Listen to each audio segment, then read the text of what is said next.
நமக்கு கிடைக்காத காரியங்கள் சிலருக்கு கிடைக்கும் போது நம்ம உற்சாகப்படுத்தணும். ஆமேன்னு சொல்லுங்க. ஒரு சின்ன ஒரு ஸ்டோரி மட்டும் நான் சொல்லுவா. கடந்த நாட்களில் நான் வாசித்தேன். ஒரு ஒரு சர்க்கஸ் கம்பெனியில் ஒரு ஒரு நிறைய காரியங்கள் நடக்கும் இல்லையா, நிறைய வித்தைகள்லாம் காட்டுவாங்க. அதை காட்டும் போது பார்த்தீங்கன்னா ஒரு சின்ன ஒரு நபர் வந்து அந்த நெருப்பு வளையத்துக்குள்ளே பாஞ்சு போகிறதுல பெரிய கெட்டிக்காரனா. அவன் இந்த வளையத்துக்குள்ளே பாஞ்சு போகிறது ரொம்ப ரொம்ப கெட்டிக்காரனாக இருந்ததுனால அந்த சர்க்கஸ் நிறைய பேர் வந்தாங்க. அன்னைக்கு குறிப்பிட்ட நாளில் ஒரு திருடனும் வந்திருந்தான்.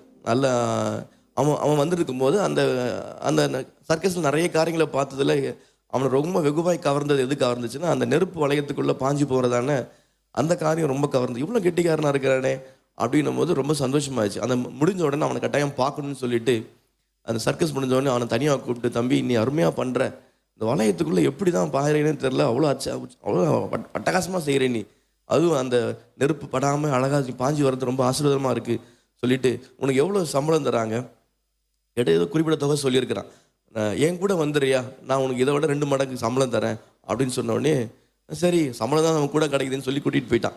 கூட்டிகிட்டு போன பிறகு கொஞ்ச நாள் கழிச்சு என்ன செஞ்சுட்டான்னா, இவன் அவனை புத்தி அவனை விடாதில்ல, அவன் எதுக்கு கூட்டிகிட்டு போனான்னு பிறகு தான் தெரிஞ்சது. அவன் என்ன செஞ்சான், ஒரு இடத்துல வீட்டில் திருடுறதுக்காக அந்த நெருப்பு வளையத்தை அந்த வளையத்துக்கு வந்து தானே பெரிய ஓட்டையை அந்த வீட்டு சுவத்தில் போட்டுட்டு, தம்பி இப்போ நீ அங்கே செஞ்சல அதே மாதிரி இங்கே செய், இந்த ஓட்டைகள் தவிட்டினா இதே அளவு ஓட்டை தான் நான் போட்டிருக்கிறேன், நீ உனக்கு அதே ஹைட்டில் தான் வச்சிருக்கிறேன், இந்த ஓட்டையில் தவி உள்ளே போயிட்டீங்கன்னா உள்ளே இருக்கிற பொக்கிஷெலாம் எடுத்து என்கிட்ட கொடுத்தீங்கன்னா நம்ம 2 பேரும் ஷேர் பண்ணிக்கலாம் அப்படின்னு சொன்ன உடனே இவன் திருன்னு முழிச்சிருக்கிறான். முழிச்சிட்டு தன்னையும் பார்த்துருக்கிறான், ஓட்டையும் பார்த்துருக்கிறான். பார்த்துட்டு சொல்லியிருக்கிறான், இது என்னால் முடியாது, செய்ய முடியாது. என்னடா